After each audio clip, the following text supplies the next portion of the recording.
While Facebook focused on curating a platform that allowed outside developers to build new applications, MySpace built everything in-house. Sean Gold, MySpace's former head of marketing and content, said MySpace went too wide and not deep enough in its product development. We went with a lot of products that were shallow and not the best products in the world. The products division had introduced many features, communication tools such as instant messaging and classifieds program, a video player, a music player, a virtual karaoke machine, a self-serve advertising platform, profile editing tools, security systems, privacy filters, and MySpace book lists, among others. However, the features were often buggy and slow, as there was insufficient testing, measuring, and iterating. Dan Han Boyd, a senior researcher at Microsoft Research, noted that social networking websites that MySpace and others were a very peculiar business, one in which companies might serially rise, fall, and disappear as influential peers pull others in on the climb up and signal to flee when it's time to get out. The volatility of social networks was exemplified in 2006 when Connecticut Attorney General Richard Blumenthal launched an investigation into children's exposure to pornography on MySpace. The resulting media frenzy and MySpace's inability to build an effective spam filter gave the site a reputation as a vortex of perversion. Around that time, specialized social media companies such as Twitter formed and began targeting MySpace users, while Facebook rolled out communication tools, which were seen as safe in comparison to MySpace. Boyd compared the shift of white, middle-class kids from the seedy MySpace to the supposedly safer heaven of Facebook to the white flight from American cities. The perception of MySpace eventually drove advertisers away as well. In addition, MySpace had particular problems with vandalism, phishing, malware, and spam, which it failed to curtail, making the site seem inhospitable. These have been cited as factors in why users who as teenagers were MySpace's strongest audience in 2006 and 2007 had been migrating to Facebook.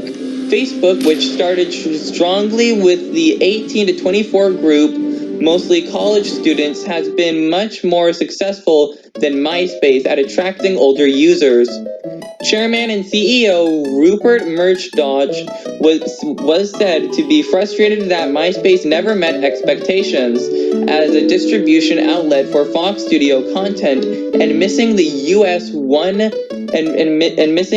$1 billion mark in total revenues.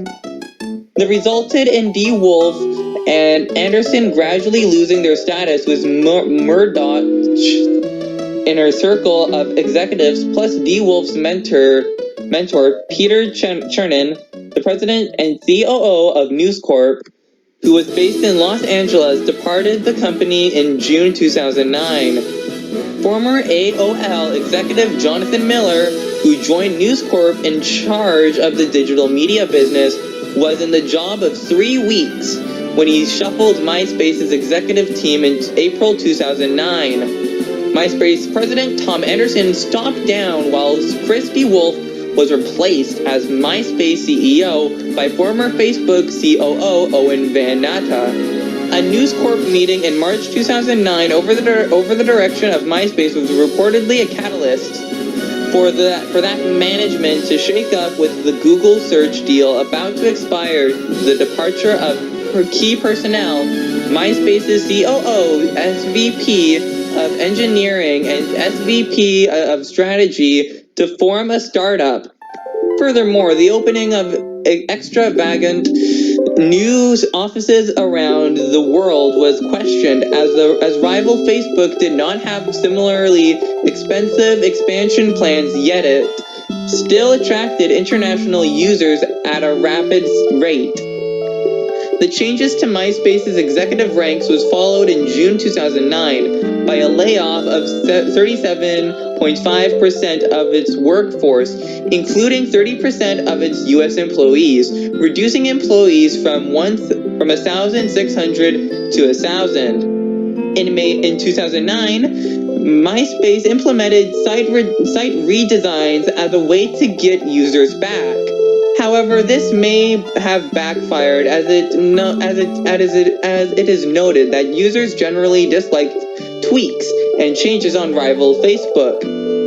MySpace has attempted to redefine itself as a social entertainment website, with more of a focus on music, movies, celebrities, and television instead of social networking website.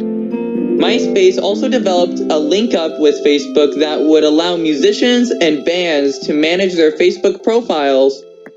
CEO Mike Jones was quoted as saying that MySpace is now a complementary offer to Facebook Incorporated. In March 2011, market research figures released a ComScore suggested that MySpace had lost 10 million users between January and February 2011, that it had fallen from 95 million to 63 million unique users during the previous 12 months. MySpace registered its sharpest audience declines in February 2011 as traffic fell 44% from a year earlier to 37.7 million unique U.S. visitors. Advertisers had been reported as unwilling to commit to long-term deals with the site.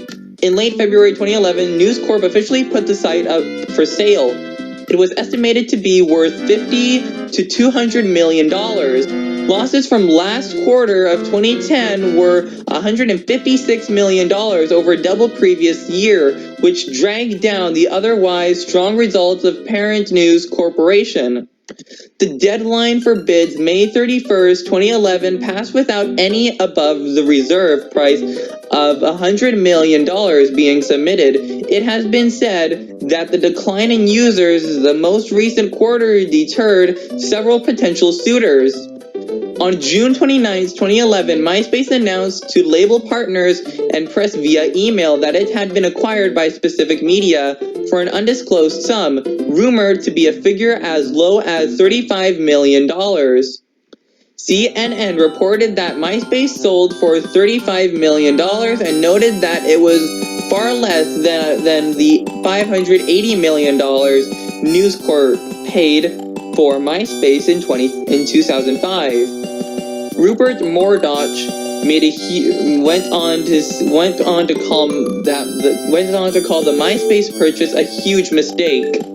Time magazine compared News Corporation's purchase of MySpace to Time Warner's purchase of AOL, a conglomerate trying to stay ahead of the competition. Many former executives have gone on to further success after departing MySpace. And now we come to the present, which is Time Incorporation and Meredith Corporation ownership. On February 11, 2016, it was announced that MySpace and its partner company had been bought by Time Incorporation. Time Incorporation was in turn purchased by Meredith Corporation on January 31st, 2018. In May 2016, the data for almost 360 million MySpace accounts was offered on the Real Deal dark market website. The leaked data included email addresses, usernames, and weakly encrypted passwords. SHA-1 hashes of the first 10 characters of the password converted to lowercase and stored without cryptographic salt.